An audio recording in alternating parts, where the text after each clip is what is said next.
ነሐሴ 12 ቀን 1832 ዓ.ም ከ186 ዓመት በፊት ልክ በዚች ቀን እቴጌ ጣይቱ ብጡል ብርሃነ ዘኢትዮጵያ አባታቸው ደጃዝማች ብጡል ኃይለ ማርያምና ከእናታቸው ወይዘሮ የውብዳር በበጌ ምድር ደብረ ታቦር ከተማ ውስጥ የተወለዱበት ዕለት ነበር። እቴጌ ጣይቱ ብጡል በኢትዮጵያ ታሪክ ውስጥ ከገነኑና ተጽዕኖ ፈጣሪ ከሆኑ ሴቶች መካከል ግንባር ቀደም ተጠቃሽ ናቸው። በዘመናዊነት የኢትዮጵያ ምስረታ፣ በዲፕሎማሲ፣ በጦርነት አመራርና በማህበራዊ ሕይወት ውስጥ የራሳቸው ደማቅ አሻራ ያሳረፉ ታላቅ መሪ ነበሩ። የጥንት ሕይወታቸውና ትምህርት አባታቸው ደጃዝማች ብጡል ኃይለ ማርያም የየጁ ራስ አሊ ትንሽ ወንድም ናቸው። እናታቸው ደግሞ ወይዘሮ ይውብዳር ይባላሉ። እቴጌ ጣይቱ ከሰሜን ኃያለ መኳንንት ቤተሰብ የተገኙ ሲሆን በደማቸው ውስጥ የየጁ የሰሜንና የጎንደር መሳፍንት ደም ይገኝባቸዋል።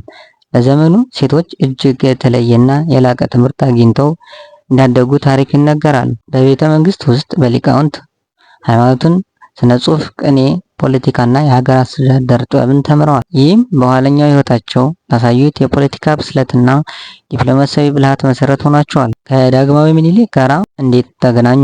ጣይቱ ወደፊት የኢትዮጵያ ንጉሠ ነገሥት ከሚሆኑ ከሸዋ ንጉሥ ምኒልክ ጋር ከመገናኘታቸው በፊት በወቅቱ ልማድ መሰረት ፖለቲካዊ መሰረት ያላቸው ሌሎች ጋብቻዎች ነበሯቸው። ከንጉሥ ምኒልክ ጋራ በ1875 ዓ.ም ጋብቻ ሲፈጽሙ ይህ ፖለቲካዊ ትርጉም ያለው ትልቅ ክስተት ነበር። ጋብቻው የሰሜኑን ኃያላን የየጁና የሰሜን መኳንንት ከሸዋው ንጉሳዊ ቤተሰብ ጋር በማቆራኘት የኢትዮጵያ አንድነት ለማጠናከር ትልቅ አስተዋጽኦ አድርጓል። ከሁለቱ አጼዎች ከአጼ ቴዎድሮስ እና ከአጼ ዮሐንስ በኋላ ይፈጠራል ተብሎ የታሰበውና የእርስ በርስ ግጭት በማርገብ የሚኒሊክን የንጉሠ ነገሥት ጉዞ በማፋጠን ረገድ የጣይቱ ድርሻ ከፍተኛ ነው። ብርሃነ ዘኢትዮጵያ እና የአዲስ አበባ ምስረታ እንዴት ነው? በ1879 ዓ.ም ንጉስ ሚኒሊክ ዳግማዊ ሚኒሊክ ንጉሠ ነገሥት ዘኢትዮጵያ ተብለው ሲነግሱ ወለተ ሚካኤል እቴጌ ጣይቱ ብርሃነ ዘኢትዮጵያ የሚለው ታላቅ ስም ተቀበሉ። እቴጌ ጣይቱ የዘመናዊቷ ኢትዮጵያ ዋና ከተማ የአዲስ አበባ መስራች በመባል በታሪክ ይታወሳሉ። አጼ ሚኒሊክ የእንጦጦ ቅዝቃዜ ሲቸገሩ እቴጌ ጣይቱ በአካባቢው የነበረው ፍል ውሃ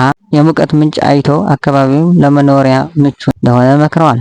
አዲስ አበባ የሚለው ስያሜ የሰጡት እሳቸው እንደሆነ በሰፊው ይነገራል። የአድዋው ጀግናና የዲፕሎማሲያዊ ሊቅ የእቴጌ ጣይቱ ታሪክ ሲነሳ ከአድዋ ጦርነት ጋር ያላቸው ትስስር ጎልቶ ይወጣል።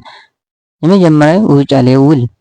ጣሊያን በውጫሌ ውል አንቀጽ 17 ላይ ኢትዮጵያ በጣሊያን መንግስት በኩል እንጂ ከሌላ መንግስት ጋር መገናኘት አትችልም የሚለውን የአማርኛው ትርጉም በማጠመም ትችላለች የሚለውን አላት በማለት ኢትዮጵያን እንደ ጥገኛ ሀገር ለማስቆጠር ስትሞክር እቴጌ ጣይቱ ይህን ሴራ በጽኑ ተቃውመዋል። ጦርነትን አልወድም፣ ነገር ግን ሀገርን የሚነካ ክብር ከመጣ ጦርነትን እመርጣለሁ የሚለው ታዋቂ ንግግራቸው የዚያን ጊዜ ቆራጥነታቸው መገለጫ ነው። በአድዋ ዘመቻ እቴጌ ጣይቱ ከ6000 በላይ የግል ጦራቸውን አስከትለው ከአጼ ሚኒሊክ ጎን ዘምተዋል። የመቀሌው ላይ በኮሎኔል አርሞንዲ ይመራ የነበረው የጣሊ ጦር ውሃ አጥቶ እንዲገደድ በማድረግ ረገድ እቴጌ ጣይቱ የውሃ አቅርቦትን በመቆጣጠር ቁልፍ ስትራቴጂ ሚና ተጫውተዋል። በአድዋው ጦርነት በጦርነቱ ቀንድ ወታደሩን በማበረታታት ምክርና በስንቅ አቅርቦት ግንባር ቀደም ነበሩ። የእቴጌ ጣይቱ የመጨረሻዎቹ ዓመታትና ውርሳቸው።